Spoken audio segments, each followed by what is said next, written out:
ना कोई खुदा मेरा तेरे सिवा मेरा जग सारा ते सामान आहे बाबांचं. तर बाबांना आपण विचारूया पनवेल आहे. बाबा बाबा तुमचं नाव काय? माझं नाव अशोक लक्ष्मण पवार.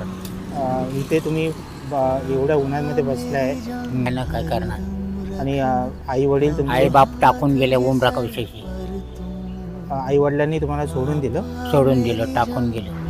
मग हे काय हे तुमचं सामान आहे का? हा, सामान आहे. मग आता तुम्हाला काय मदत करू? काय खायचं तुम्हाला? भूक लागली?